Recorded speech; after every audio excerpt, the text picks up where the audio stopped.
Hi everybody, welcome to another Performance Auto and Sound exclusive video review. I'm Gary Springay and I'm the technical editor for Performance Auto and Sound magazine and PassMag Online. Some of you may recall a review we did a few months back on a prototype amplifier that was destined to become the flagship model of the new Phoenix Gold line. The amplifier, known simply as the One, has been finished and they've sent us the result.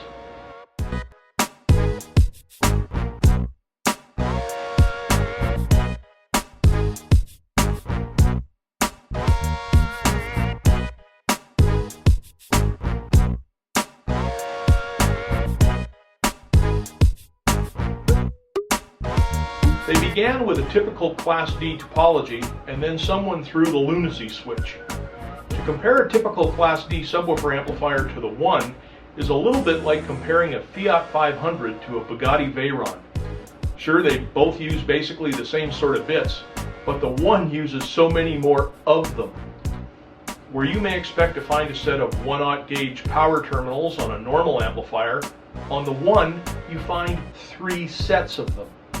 In a typical high-power subwoofer amplifier, you would expect to find a large high-current toroid with heavy-gauge windings. In the One, there are 6 of them. There are 36 power supply MOSFETs, each capable of handling up to 70 amps of current, and there are 32 output MOSFETs. Power supply capacitance comes from no fewer than 47 1200 microfarad 35-volt caps, and the output section uses 1000 microfarad 200-volt caps, 50 of them. A high-tech LED diagnostic system monitors each section of the amplifier and lets you know that everything's working correctly.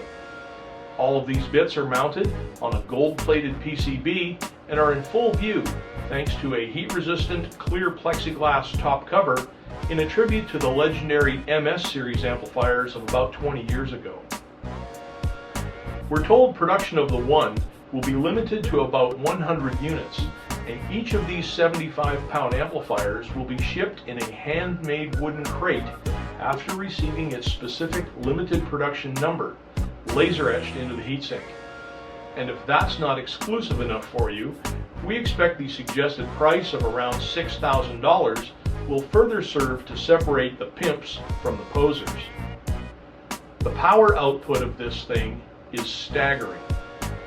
If I was to draw an analogy between subwoofer amplifiers and high-powered rifles, the One would be roughly equivalent to the 12-inch guns on a battleship, and thanks to some careful and clever engineering, almost all of the power consumed by this colossal amplifier is returned at the output, thanks to an outstanding 94% efficiency at full power.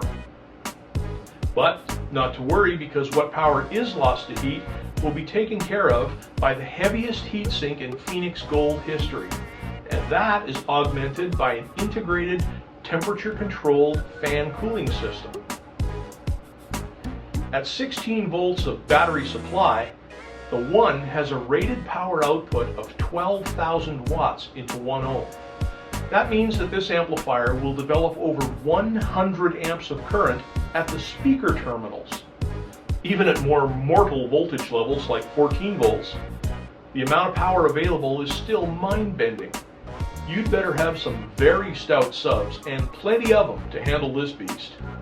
And certainly you'll still need at least one high-output alternator and additional battery to even come close to tapping this brute's potential. And if you're planning on, let's say, using your car for the PA system in a football stadium, you'll be happy to know that the One is fully strappable to another One for 24,000 watts. So there it is. It's ridiculous. It's exclusive. It's huge, heavy, and expensive. And it's almost frighteningly powerful. And that makes it just about perfect. Thanks for watching this PAS exclusive video review. For more information on the Phoenix Gold The One, you can also visit www.phoenixgold.com. To see more reviews Or to have a look at the detailed test reports on the latest gear, you can visit www.passmag.com or simply pick up a copy of Performance Auto and Sound at your local newsstand. Or if you prefer, you can subscribe to the digital version at www.passmag.com/subscribe. So that's it. Thanks again for watching. We'll see you next time.